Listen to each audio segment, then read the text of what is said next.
Hola, ¿qué tal? 25 años del terremoto en Armenia, en el Quindío, en el eje cafetero, y estamos aquí para hacer un análisis sobre el tema patrimonial. ¿Qué le pasó a la ciudad de Armenia, al departamento del Quindío, en términos del patrimonio arquitectónico, ese patrimonio histórico que teníamos y que en el caso de Armenia, por ejemplo, desapareció una gran parte? Evidentemente en los municipios, por fortuna, se conservó a pesar del terremoto. Y para eso invitamos a la arquitecta María Eugenia Beltrán, que ha venido trabajando en el Consejo también Departamental de Patrimonio. ¿Qué tal, doctora María Eugenia? ¿Cómo me le va?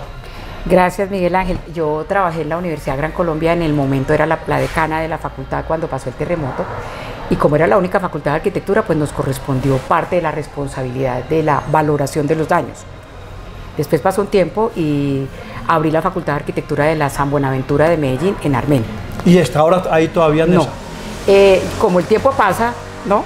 Estuve 5 años, que era mi compromiso, se graduaron los primeros profesionales de la San Buenaventura, pero yo desde la época del terremoto, vale la pena, fundé una organización no gubernamental que se llama CEPA, Centro de Estudios del Patrimonio, porque no encontré receptibilidad con las universidades para generar investigación.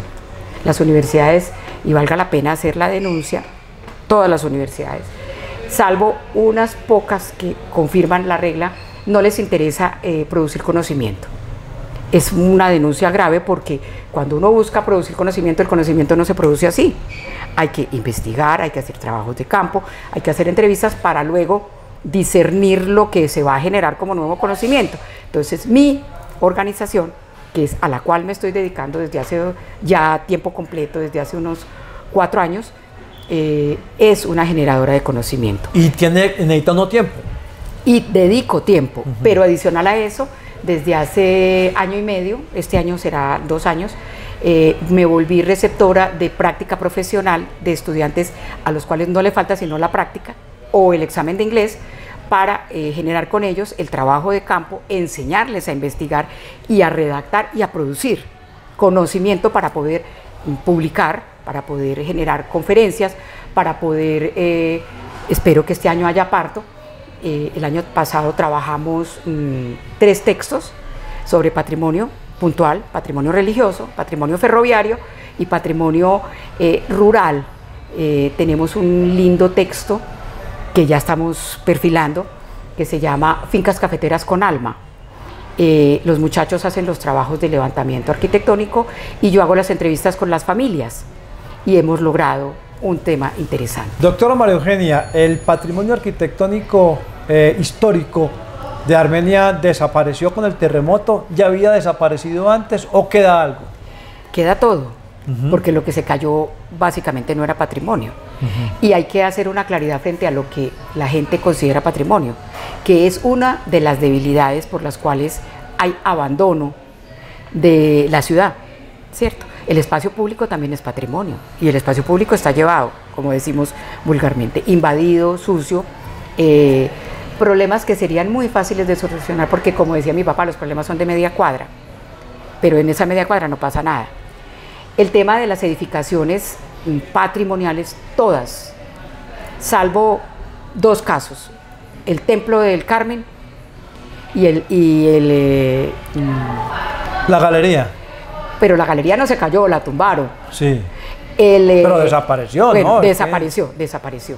Digamos que el Templo del Carmen, la galería y el Castillo de Getsemaní. El Castillo de Getsemaní. El Castillo de Getsemaní y la iglesia, pues los daños eran bastante graves, entonces no valía más la restauración que la demolición. Con hechos graves, ahora que estaba documentando el patrimonio religioso, no quedaron planos ni huellas, ni la diócesis ni nadie tiene, ni los franciscanos tienen. Tenemos las fotos, las que hemos guardado durante muchos años. Del castillo tampoco hay una tesis de un arquitecto que en su momento hizo los levantamientos de los planos, y entonces por eso tenemos algún testimonio. De la plaza, pues sí tenemos mucho, porque esa era de Antonio Bernardi, tenemos documentado todo lo de Antonio Bernardi. La plaza central de mercado, es decir, la plaza de la galería, sí, que se llamaba la Galería Central. La galería, sí. La galería. Que entre otras cosas la gente casi no conoce, pero se llamó la Galería del Cincuentenario porque fue inaugurada el 31 de diciembre de 1939 en reemplazo de la Plaza de Cervantes que se había quemado en 1935. Así es, y que fue resultado de un concurso arquitectónico que ganó en un concurso en París y que era toda de concreto, o sea, esa se incendió en una oportunidad, pero se incendiaban todo lo que eran muebles y tal, pero el edificio como tal, una vez se desnudara, era una estructura de concreto, de ferroconcreto que llamaban en ese momento, porque era un material nuevo, muy limpia, muy clásica, digámoslo así, arquitectura moderna. Sí, arquitectura moderna. Entonces, digamos que lo que el terremoto tumbó fue la vivienda, que había tenido intervenciones inadecuadas, es decir, casas de bareque que le habían cambiado la fachada, las fachadas sueltas, porque simplemente hacían la fachada de nuevos materiales, no quedaba amarrada a la estructura de guadua, y de pronto en interiores habían cambiado cocinas y baños. Entonces, cuando uno pasaba, después de que pasó el terremoto, quedaban las cocinas y los baños parados en columnas de concreto y la casa caída. El movimiento sísmico en cualquiera de las condiciones, sea para arriba que luego cae, o sea para los lados, siempre encuentra el choque de materiales, y por eso es muy importante tener los nuevos conceptos de la modernidad del comportamiento de los materiales. No es que sea imposible construir sobre terreno altamente sísmico, no, sino que se necesita un conocimiento especializado para que en el Japón tiembla, y ese temblor de hace poquito fue gigante y no tumbó sino ciertas cosas. Sí. Entonces, no es que no se pueda construir, se puede construir. ¿Qué se necesita? Una responsabilidad en el manejo de los materiales y en los cálculos estructurales. Después del terremoto del 25 de enero, ¿qué podemos llamar hoy como patrimonio arquitectónico de Armenia? Bueno, yo acabo de terminar para Corpocultura la revisión de la lista previa que se hizo en el 2010-2011, cuando yo era directora de la empresa de desarrollo urbano, porque además, valga la pena, en Armenia no hay una entidad responsable del patrimonio. Ajá. Entonces, en ese momento, pues yo soy patrimonialista, yo asumí que la empresa de desarrollo urbano, que era una empresa idónea de desarrollo urbano, que además es de economía mixta, que permite unas condiciones de contratación ágiles, pudiera hacer un primer inventario de qué era lo que era patrimonio y que había sobrevivido al terremoto, porque ya era 2011 y ya había pasado el post reconstrucción, y teníamos en ese momento un listado de 36 edificios patrimoniales, construidos casi todos en la transición en que la arquitectura del pueblo de Bareque pasa a ser de ferroconcreto. Ahí están los 36 edificios, algunos de esos 3 o 4 han sido demolidos, la Casa Quinta donde hoy queda Moncagua, unas 2 o 3 casas del barrio Alcázar, que hoy son edificios de consultorios, y en el barrio Berlín también había una, ¿no? Todavía hay en el barrio Berlín, ¿sí? Las del barrio Berlín, que fueron arquitectura moderna de Bernardi también, están, porque son casas de un piso que fueron hechas en ese material. De esas 36, doctora María Eugenia, mencionemos algunos de esas edificaciones patrimoniales que le Pues vea, hay muchos. Yo tengo pues fresquito esto porque hicimos una visita a los 36 para mirar cuál era la lista definitiva y cuáles ya no cumplían. Por ejemplo, el edificio de Bellas Artes, antes Rentas. Carrera 16, calle 20. Exacto, ese edificio que hoy es Bellas Artes, pero que fue Rentas de Caldas y que también está intacto. El edificio de valorización, que calle 21, carrera 14, sí, que aun cuando ha tenido modificaciones, en su esencia es un edificio moderno con su ascensor, que fue de los primeros ascensores. El Hotel Maitamá, que antes era el Hotel Embajador, ha tenido muchas intervenciones, pero todas muy respetuosas, digamos, para poder generar la rentabilidad del edificio. San Francisco, el edificio es la iglesia de San Francisco, que tuvo peso específico porque o restauraban la San Francisco o restauraban el Carmen, y pues el Carmen tenía más daños y estaba ubicado en otra parte, se decidió que fuera San Francisco, y a San Francisco le hicieron toda la restauración técnica del momento. La estación del ferrocarril, por supuesto. La estación del ferrocarril, pero la estación del ferrocarril tiene una declaratoria distinta, es declaratoria nacional, igual que el Museo Quimbaya, que pertenecen a otro tipo de declaratorias no las de la ley normal, que hay que cumplir con unos requisitos, sino que todas las estaciones del ferrocarril tienen declaratoria de reconocimiento. En este caso, la estación de ferrocarril, el edificio republicano, que además está en muy buenas condiciones, un poco de abandono, pero digamos que con pocos recursos se puede volver a poner en su esplendor. El resto del conjunto de bodegas han sobrevivido al abandono, a la desidia, al robo, y no sé qué va a pasar ahora cuando Zeta se fue de ahí y ya queda a merced de lo que había antes, ¿cierto? Antes era pastos crecidos, la EPA colocaba ya todos sus desechos. Indigencia, drogadicción, muertos aparecidos por exceso de droga, claro, o por atracos, lo que sea. Para el Maqui en este momento es un reto terrible, sin la ayuda de la administración, que ojalá se preste, porque en todas partes las estaciones del ferrocarril son bien utilizadas, son centros culturales. ¿Qué otros edificios? Por ejemplo, la iglesia catedral.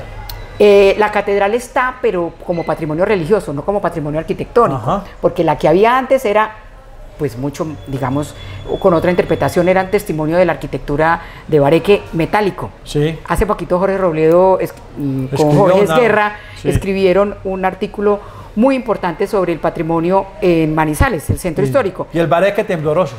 El bareque temblorero. Temblorero. Hay bareque de madera, hay bareque embutido, hay bareque de lata y hay bareque temblorero. En cualquiera de las circunstancias el bareque aguanta. Aguanta el invierno, aguanta los terremotos, y por eso le dicen temblorero, porque se mueve, pero como tiene una conformación estructural de amarre, entonces se ladea, pero se puede volver a enderezar. Se ladea, pero no se cae. Y hay una cosa muy interesante que se quedó demostrado. Nosotros, en el tiempo que yo estuve en la Universidad San Buenaventura, hicimos unos trabajos de restauración de fincas, y la gente decía, quíteme esas tejas, a esas tejas le salen lamas. Pero resulta que la teja de barro crudo, no de teja cocinada, de barro crudo, es el peso que hace que la casa no se caiga. Entonces, cuando empiezan a quitar las tejas, la casa se empieza a mover. Sí. Porque en esa época, cuando hubo el cambio de material, no había puntillas, no había cerraduras, no había alambre.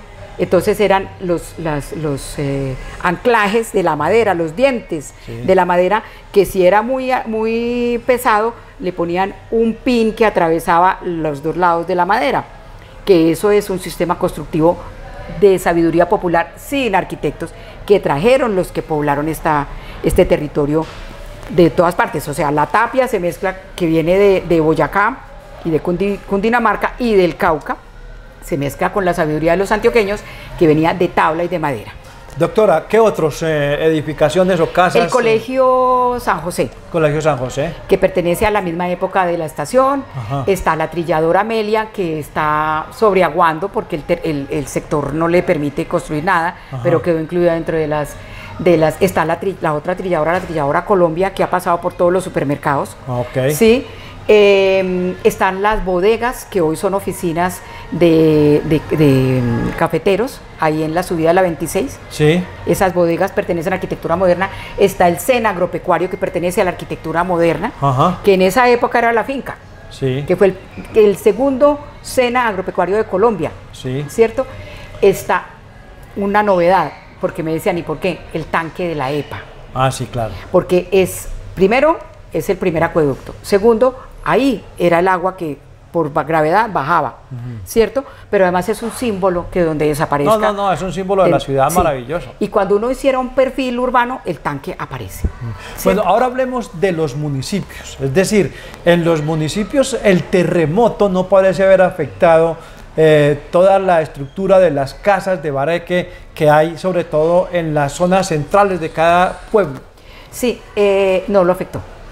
¿Qué hubo de afectaciones? En ese momento yo era la directora estaba haciendo la consultoría del plan de ordenamiento de los municipios de Finlandia y de Quimbaya. Y el alcalde me llama y me dice, María Eugenia, hay que hacer el inventario de los daños. Voy a hacer el inventario de Finlandia y de Quimbaya. ¿Cuáles fueron los daños? En el caso de Finlandia, específicamente, se cayó la pared de tapia del lado derecho de la iglesia. Pero porque pasa el comportamiento, le habían quitado la casa cural, entonces al a la iglesia moverse así, se recostó y no había nada, vacío, se cayó. Pero los daños fueron internos, o sea, hubo daños de tuberías, de acueductos, de alcantarillado, porque eran viejas. Viejos, sí. Daños en las conducciones de las plantas de tratamiento a los pueblos, entonces se quedaron sin agua, ¿cierto? Y la mayoría de las intervenciones fueron hechas en reposición de acueducto y alcantarillado y mejoramiento de plantas de conducción.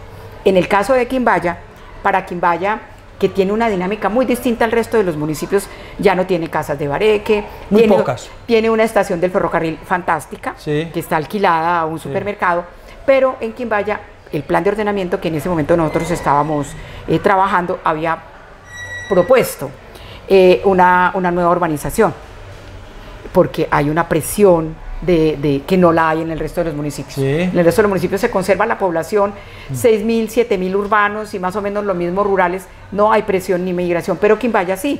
Quimbaya es el articulador con Cartago, con Alcalá, con el norte del valle, entonces Quimbaya tiene un comportamiento de poblamiento distinto. Entonces allá se pensó el plan de ordenamiento que yo estaba dirigiendo, en ese momento era Carlos, un líder comunista, muy querido, Carlos Restrepo. Carlos Restrepo, muy querido, era el alcalde, y entonces él me había dicho, María Eugenia, hay que hacer, pues, ¿dónde vamos a hacer la vivienda? Entonces se había pensado dónde, y luego llegó Compensar y hizo, creo que fue Compensar o como repartieron todo el territorio para las ONGs, pues allá se desarrolló el área de expansión para nueva vivienda. Pero en términos generales uno podría decir que los municipios del Quindío conservan patrimonialmente su estructura antigua de la colonización. Sí, y los daños que los ha habido por la especulación inmobiliaria generada por el turismo excesivo.